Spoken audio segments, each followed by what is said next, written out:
Hi, I'm Mark Edwards. Welcome to Travelogue and welcome to Shenzhen. Shenzhen is arguably China's #1 most upwardly mobile city, and that's after being granted special economic status. For many people, however, it's seen merely as a gateway into Hong Kong. But on our trip, we're hopefully going to show you that there's a lot more to Shenzhen than you might have previously thought. From a poor fishing village to China's richest city in just 20 years, Shenzhen is a master of transformation and a blueprint for many of China's growing cities. The city has ridden the wave of economic boom with aplomb, thanks in no small part to becoming a special economic zone in 1980. With a population of around 10 million people, the city draws a mixture of businessmen, investors and workers from all over the country, all trying to find a place in China's economic miracle. Shenzhen is one of China's major financial centres, home to the Shenzhen Stock Exchange, as well as the headquarters of numerous high-tech companies.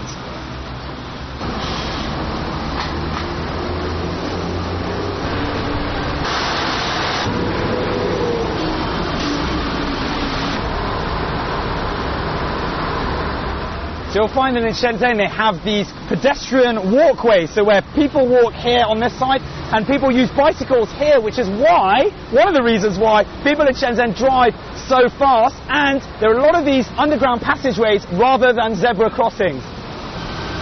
Shenzhen's roads are arguably faster and more furious than any other Chinese city. Big main roads are where zebra crossings are far and few between, replaced instead by underground walkways. But it's not just the cars that move fast here. The pace of growth is almost unheard of. Today, a third of Shenzhen's income comes from exporting high-tech products. And they say that maybe half the world's watches are made in town. Despite its booming economy, Shenzhen is still trying to rid itself of its tag as the gateway to Hong Kong. It's a hard one to shake off, given its proximity to Hong Kong. But gradually, Shenzhen is creating its own independent brand name.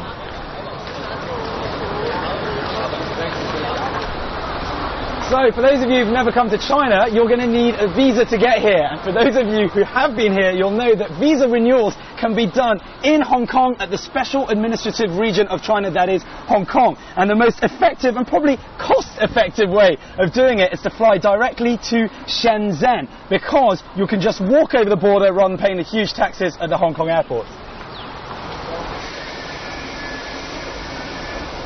So once you've headed across the border control from Hong Kong into Shenzhen via the main train station, just take 15 meters just over the main square towards the public coach station. There you can grab a coach directly to the airport. It'll take you around 40 minutes depending on the traffic and shouldn't cost you more than 20 RMB.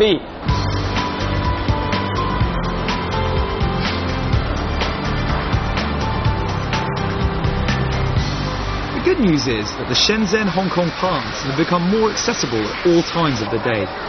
There are currently 6 land checkpoints between the two cities, and the only 24-hour pass is located at Lok Ma Chau. The most popular crossing point, due to its convenience of public transport on both sides, is where we were just then, Lo Wu, which is open from 6:30 AM to midnight. Tourists should note that a valid visa is required to enter Shenzhen or anywhere in China from Hong Kong. So as long as you've got the right permits and or passport, it's relatively easy to head from Shenzhen into Hong Kong to party it up. I'm at Huanggang, which is the only 24-hour passageway. There are a few others as well, 3 others, one of which is at Lo Wu, and Lo Wu is probably the most efficient one, because from there you can just walk over the other side and take a subway directly into Hong Kong city centre. With lower prices than in Hong Kong, it's no surprise that many of HK's tai-tais make their way over the border in Huanggang to Shenzhen's vast array of shopping malls. It's a shopper's paradise. The main hub is at Dongmen, with its feast of department stores, boutiques and stalls. So as begets an international cosmopolitan city like Shenzhen, you'll find all of the major brands here. So we've got Zara, Sephora, in one of the dozens and dozens of shopping malls they have. Now, a lot of people like to come from Hong Kong and come and do their shopping here in Shenzhen, because apparently some of the clothes, golf equipment as well, and lots of other things can be found at cheaper prices.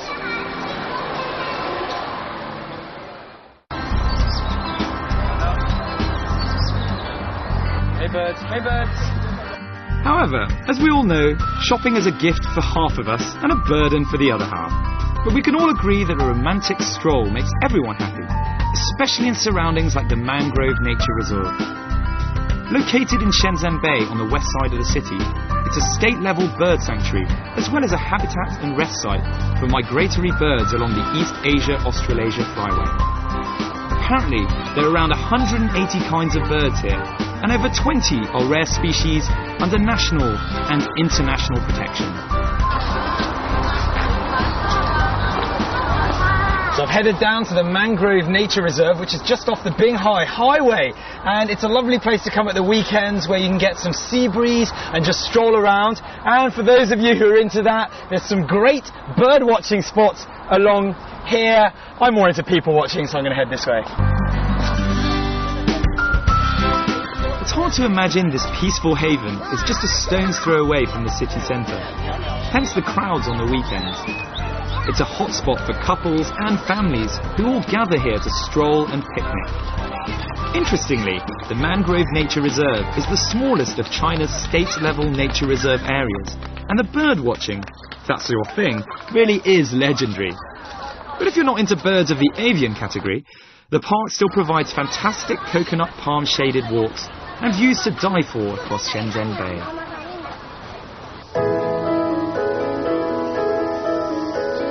And if you still haven't had your fill of fantastic views, then head over to Sichuan.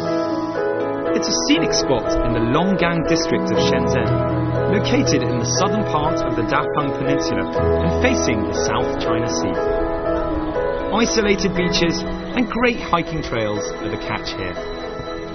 So we've headed over to get a view of Sichuan, one of Shenzhen's newest and most up-and-coming beach and mountain resorts. There's plenty of hiking trails behind. We've also got one of Shenzhen's cleanest beaches because it's an hour and a half east of the city, so not too much industry around here. 4 kilometers of lovely sand. Check it out. So for all you hiking fanatics and you want a little something a little different, you can check out the trails here. Now what they have is more of a wilderness wandering, I've renamed it, where you have people starting on the beach, making their way into the mountain and just airing around really. And here's a secret many don't know. Shenzhen has some of China's best beaches, many of which are untouched stretches of the national park.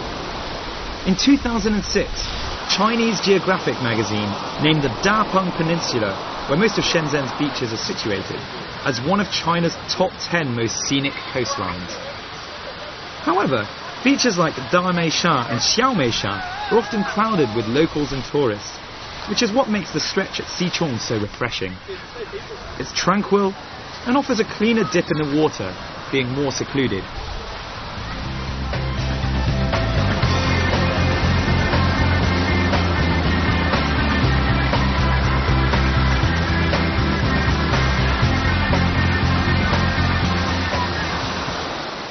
So just to explain the weather a little bit in Shenzhen, it's funny, it can rain really heavily for about 20 minutes and then as you can see, the sun could come out and you could go tanning for a couple of hours, so be ready for both.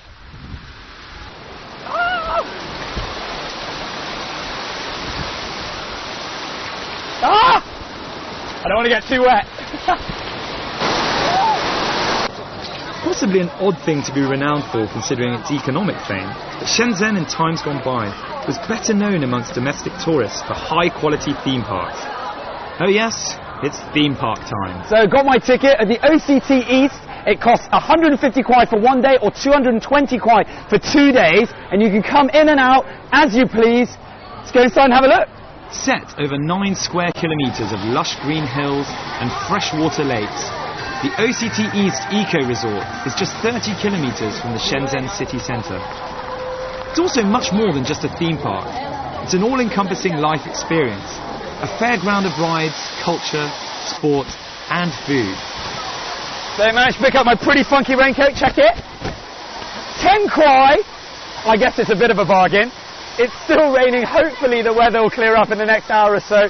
A lot of the themes are water-based, so we've got water on the outside, water on the inside. Let's enjoy. So Centred around the 5-star Interlaken Hotel and Village, OCT East, which stands for Overseas Chinese Town, is a combination of 2 theme parks, 3 scenic towns, 4 resort hotels, 2 18-hole golf courses, a temple and much, much more. The Eco Valley section, which includes theme rides, a winemaking and beer brewing experience, an aqua show and China's largest seashore waterfall, is open from 9:30 a.m. to 6:30 p.m. Rubbing mosquito repellent, or no, to stop the itching. Stop the itching. Yes.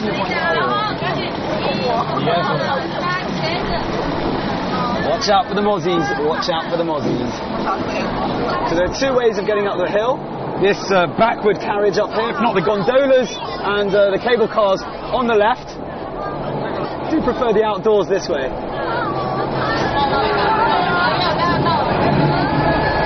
All the rides within the theme park are free, but be prepared to queue for a while. This is a popular resort, and the theme park section especially so. However, it's also a good chance to catch an impressive view of the resort.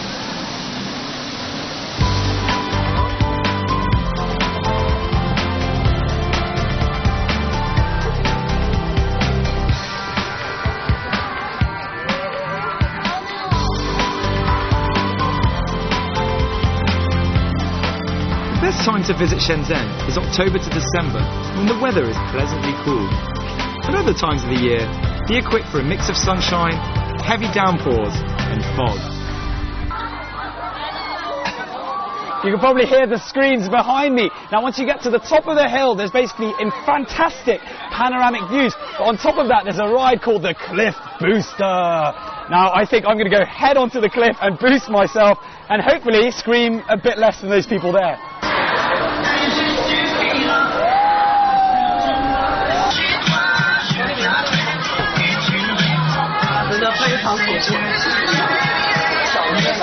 If you're over 80 kilograms, you won't be allowed on, so it's only for healthy people. Wish me luck.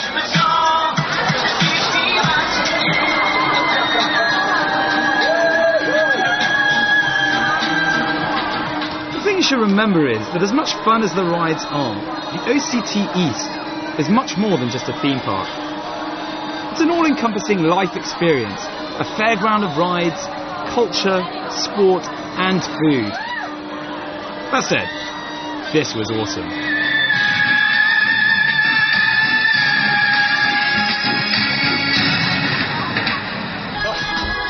What can I say?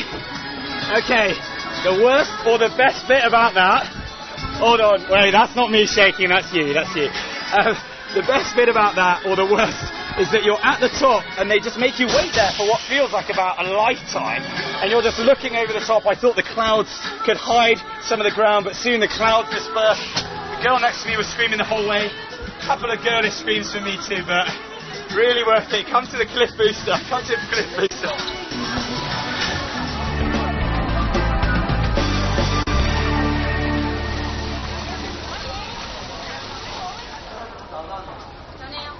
So hopefully the clouds have just about cleared enough so that you can see behind. The OCT theme park is split into 3 distinct areas. We've got the Buddhist cultural theme park. As you might be able to see, the temple in the background. We've also got the attractions up top with fun rides and theme rides. And finally, a resort section with lots of hotels and golf courses, which hopefully you can see quite clearly behind me. The great thing about the OCT East is that there really is something for people of all ages. The kid in you and with you will love the rides in the theme park, but grown-ups can also be treated to a more relaxed side. Try taking the scenic ride around the park. It takes just 20 minutes along the railway which connects the entire park. Sit back in an old-school rustic train and watch the massive park roll past.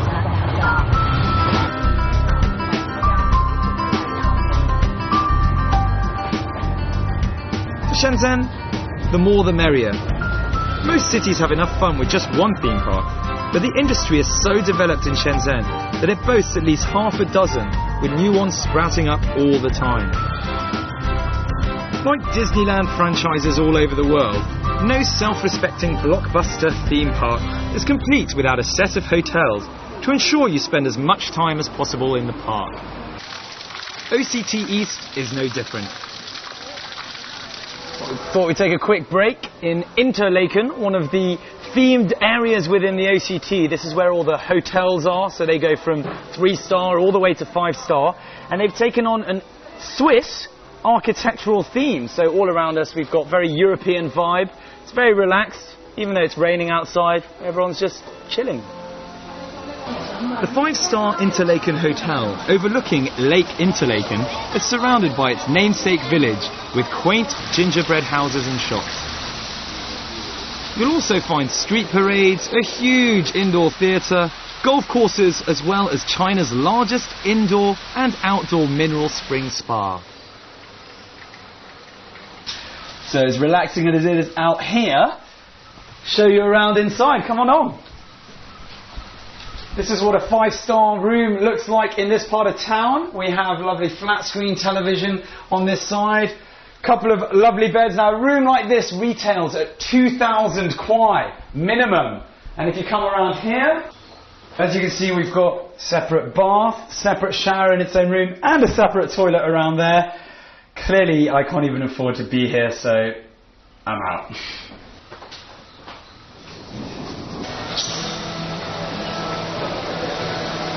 Ah, the beauty of showing a 5-star lifestyle for other people to enjoy.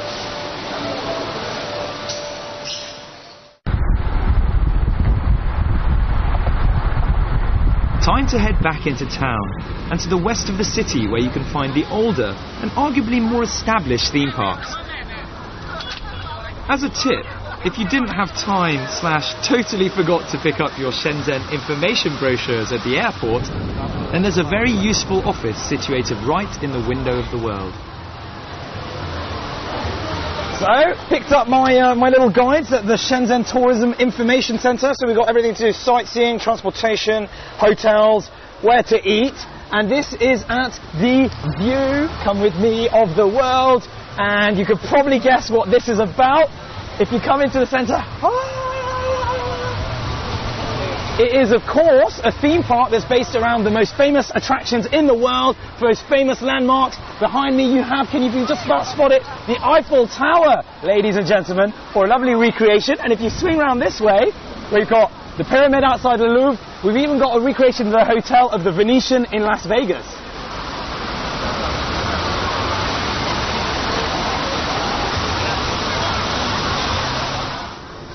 In this part of town, take your pick with the parks. The Window of the World is a place where you'll find a total of 118 world scenic spots. And right next door, stroll over to splendid China.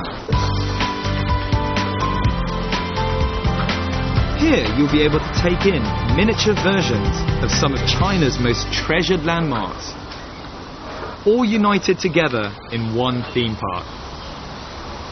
So, from a view of the world to a view of China. Now, we've come just across, not too far, to 2 linked villages, one of which is called Splendid China.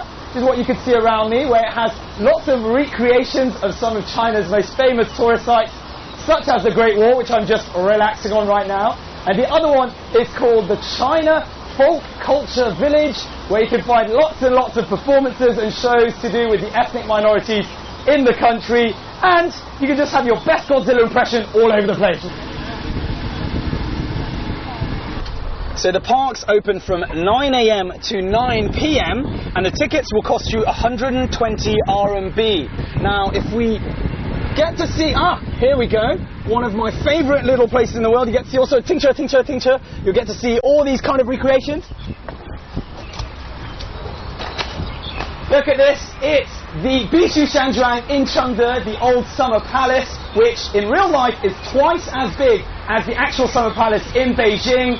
Here, it's not quite the same, but around the entire splendid China, you'll see all of these fantastic recreations of places you probably haven't had time to see during your sojourn in China. 走，谢谢。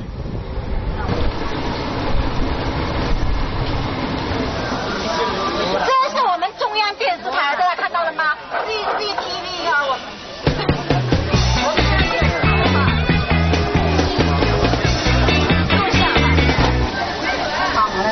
Okay.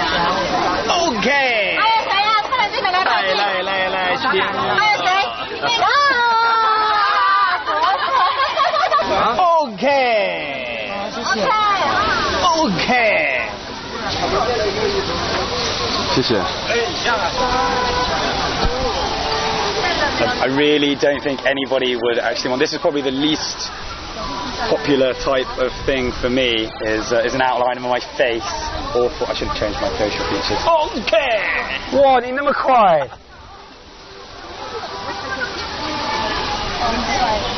This is how I look, apparently, with rather feminine sort of eyelashes, don't you think? Rather feminine. I didn't realise that. Looks like a girl's outline. I think it's Shang Yu, don't I? He reckons it's alright. I look like a dude. It's cool.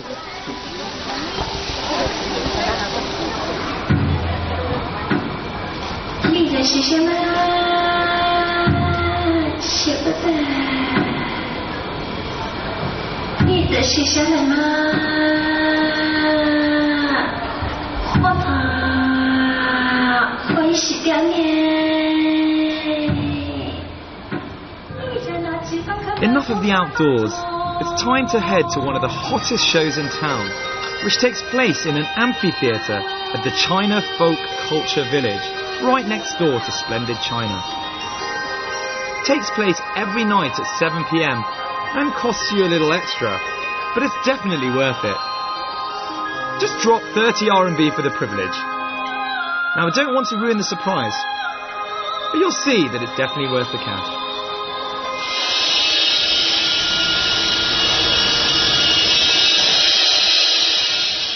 As well as being visually spectacular, the show cranks up your knowledge of China. It's a perfect opportunity to learn about the country's diverse and fascinating ethnic minority groups. There are 56 officially recognized ethnic groups within China, all with their own unique cultures. Most ethnic groups are distinctive from one another, but one of the most overwhelming traits they share is their love of singing and of dancing. Not only do they love it, but they're very good at it, as you can see.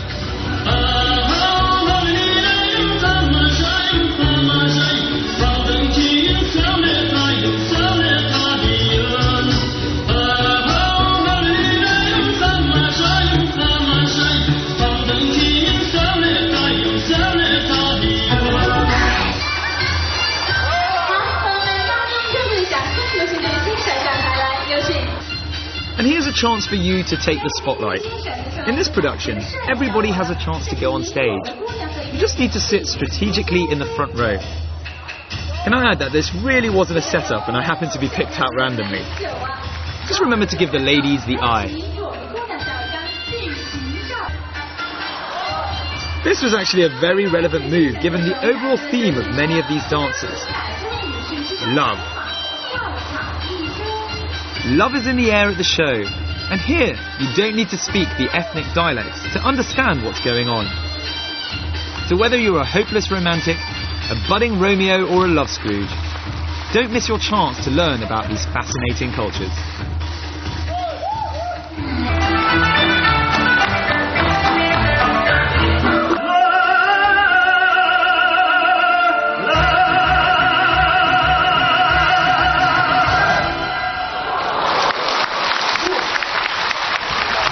So, a bit of everything for everyone. Fun and culture hand in hand. And in many ways, that's what Shenzhen is all about. But don't just take my word for it.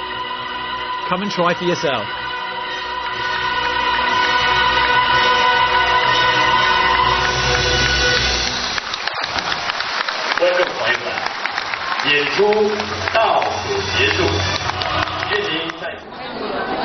Well, what a fantastic performance. They took us all around China with all of the diverse ethnic minorities on display. I had a fantastic time. I've even got my own memorabilia, and it's probably a good time to call it a day. I hope you've enjoyed our trip around Shenzhen and everything that it has to offer. I'm Mark Edwards, and I'll catch you very soon on another episode of Travelogue.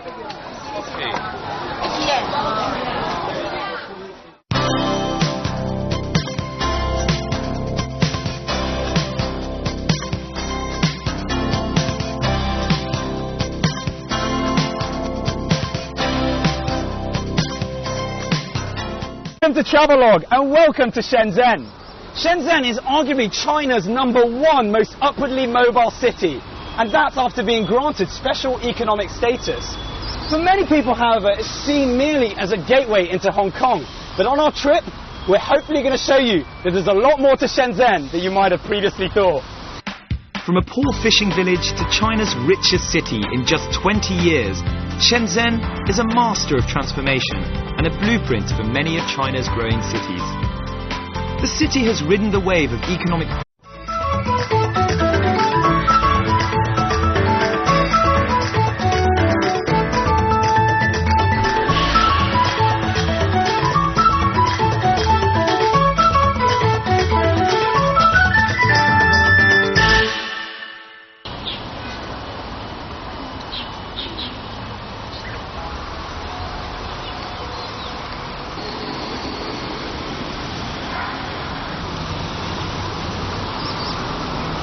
Hi, I'm Mark Edwards. Welcome.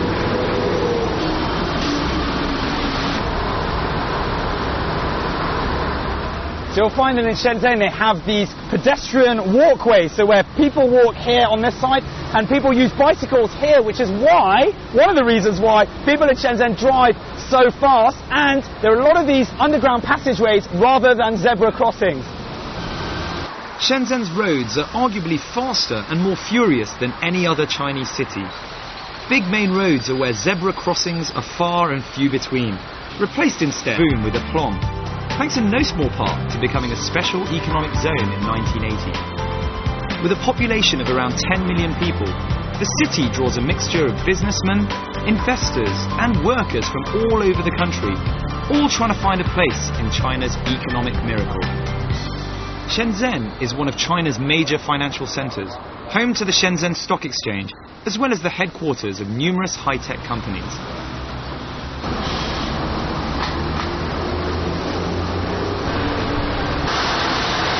By underground walkways. But it's not just the cars that move fast here. The pace of growth is almost unheard of. Today, a third of Shenzhen's income comes from exporting high-tech products. And they say that maybe half the world's watches are made in town. Despite its booming economy, Shenzhen is still trying to rid itself of its tag as the gateway to Hong Kong. It's a hard one to shake off, given its proximity to Hong Kong. But gradually, Shenzhen is creating its own independent brand name.